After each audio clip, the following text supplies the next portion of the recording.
Dust settled in a thick, undisturbed layer across the oak dining table, a stark reminder of how long it had been since this house held any life.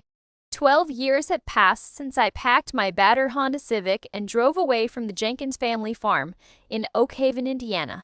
I was 18 then, suffocated by the endless acres of corn, the crushing silence, and my father's impenetrable, stony demeanor. Andrew Jenkins was a man who spoke in grunts and reprimands, a man who seemed to love his John Deere tractor more than his own daughter. When the call came from his lawyer, William Hastings, informing me of a fatal heart attack out in the West pasture, I didn't cry. I felt a hollow pang of duty. I took a week off from my marketing job in Chicago, intending to sign the papers, sell the land, and close the book on my rural past forever. I never expected the farm to hold a secret that would rewrite my entire life. Walking through the farmhouse was like walking through a mausoleum. Nothing had changed since 1998. The same faded floral wallpaper peeled in the corners. The same grandfather clock stood frozen at 3:15 in the hallway. My father lived a Spartan existence. After my mother, Beatrice, died in a tragic single-car accident when I was 7, Andrew had folded in on himself. He packed away all her photographs, forbade me from mentioning her name, and buried himself in back-breaking labor. I spent my first 2 days sorting through his bedroom and the main floor. It was a tedious, dusty affair. I found nothing of real value, just old tax returns, faded seed catalogs, and unpaid bills.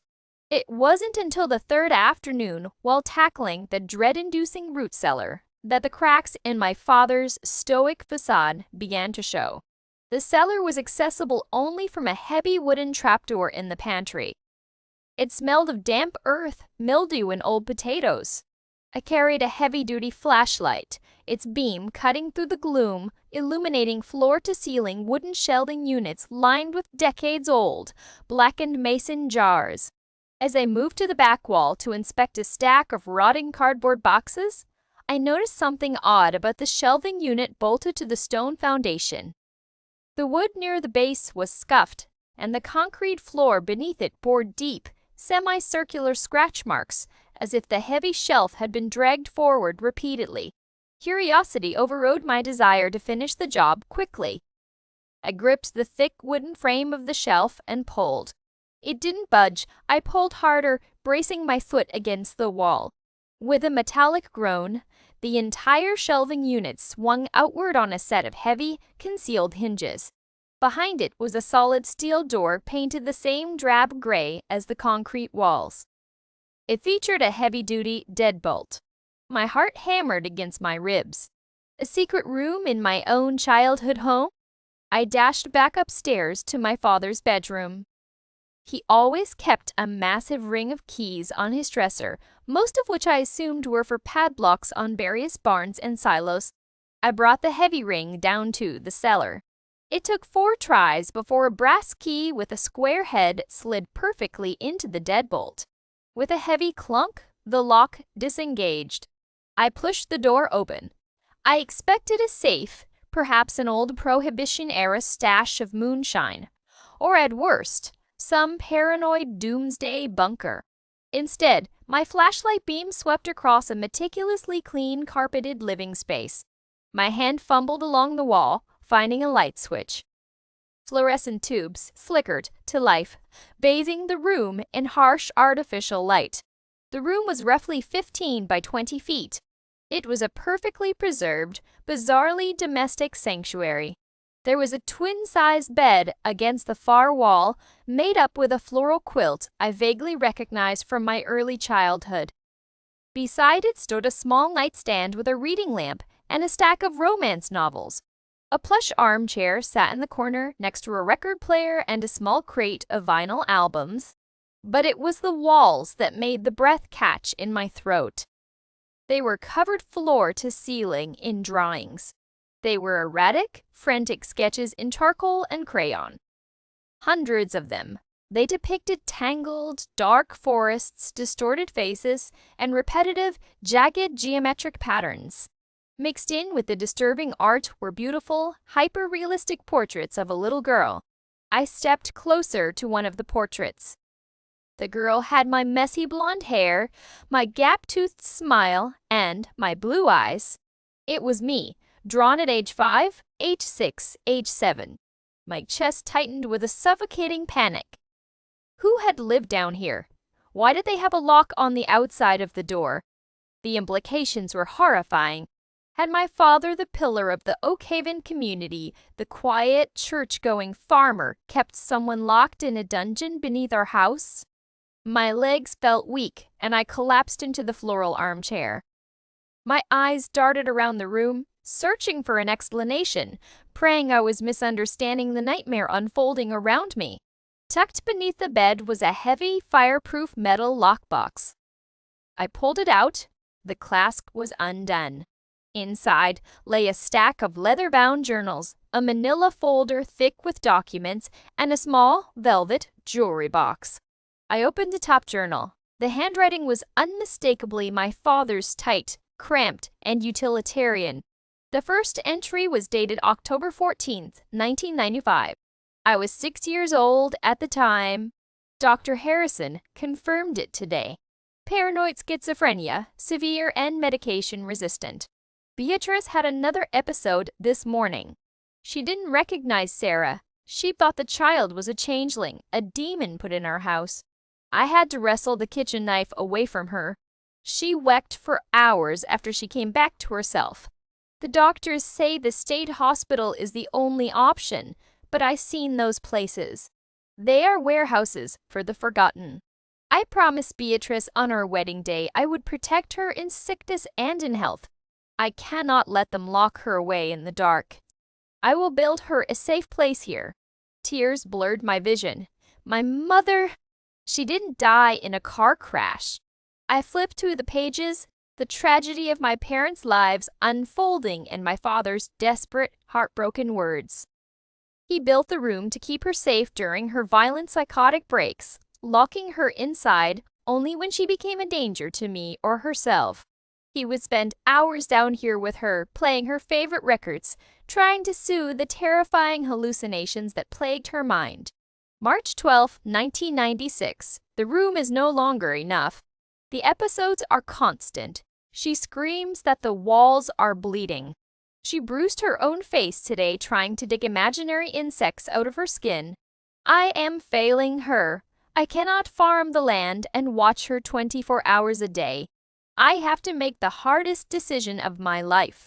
I opened the manila folder. It was filled with financial statements, wire transfers, and medical invoices spanning nearly 3 decades. The money was being sent to a facility called the Evergreens Behavioral Institute in upstate New York. The invoices were astronomical $12,000 a month. I looked at a bank statement from just 3 weeks before my father's death. His account balance was practically zero.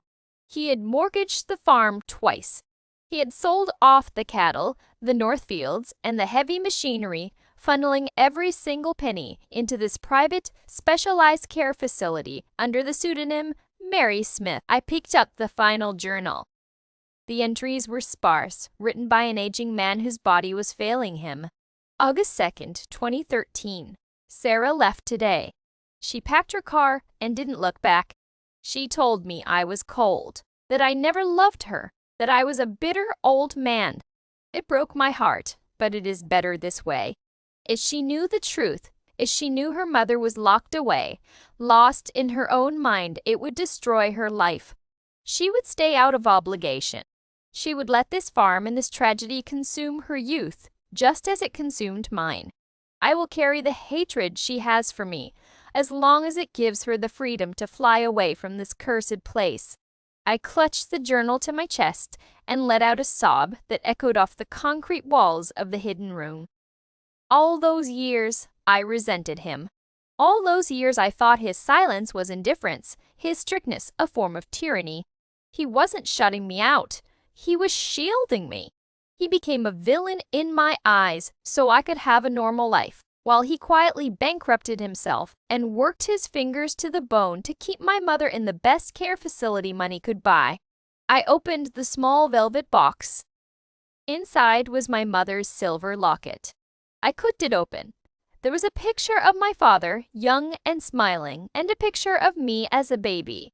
2 days later, I was on a flight to New York. The drive up to the Evergreens Behavioral Institute took me through winding, picturesque mountain roads. It was a beautiful, sprawling estate that looked more like a luxury resort than a psychiatric hospital. I sat in the plush office of Dr. Richard Evans, the facility's director.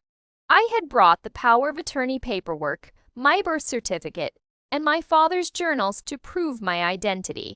Andrew was a remarkable man, Dr. Evans said quietly, adjusting his glasses. He called every Sunday for 26 years. He visited when he could afford the trip, though as his health declined, those visits stopped. He was adamant that you never be contacted.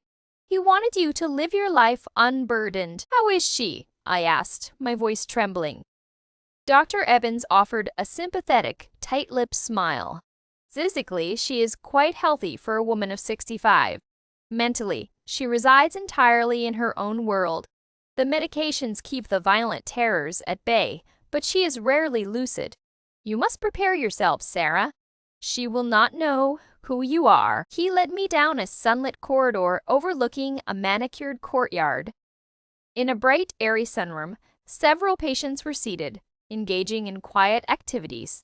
There she is, Dr. Evans whispered, pointing to a woman sitting by the window. She had silver hair, neatly braided, and wore a soft blue cardigan. She was painting on a canvas with gentle, slow strokes. I approached her slowly, my heart hammering exactly as it had when I stood before the steel door in the cellar. Mom? I breathed the word, testing how it felt on my tongue after a lifetime of silence. She didn't look up. She continued to hum a soft, off-key melody, a lullaby I suddenly recognized from my deepest, earliest memories. I pulled up a chair and sat beside her. I didn't push her to recognize me. I didn't demand the mother I had lost. I simply watched her paint. For the first time in her artwork, there were no jagged lines, no dark forests. She was painting a field of golden corn beneath a bright blue sky. I didn't sell the farm. I couldn't. I returned to Oak Haven and fired the real estate agent. I used the small life insurance policy Andrew had hidden away to pay off the immediate debts. I leased the remaining land to a neighboring farmer, Thomas, ensuring a steady stream of income that, while not much, would help cover the ongoing costs at the Evergreens alongside my corporate salary. I spent the next 6 months restoring the farmhouse. I cleared out the dusty cellar, dismantled the steel door, and turned the underground room into a proper storage space, carefully packing away my mother's old drawings into archival boxes. My father died a lonely, exhausted man, universally misunderstood by the one person he sacrificed everything for. I can never go back and tell him I understand. I can never apologize for the harsh words I threw at him the day I drove away. But every Sunday afternoon, I sit in the living room of the farmhouse, look at the urn resting on the mantelpiece, and pick up the phone to call the Evergreens. I listen to the nurses tell me about my mother's week, and occasionally they hold the phone up to her ear so I can hear her humming. I live with the ghosts of the Jenkins farm now, but they are no longer haunting me. They are just family.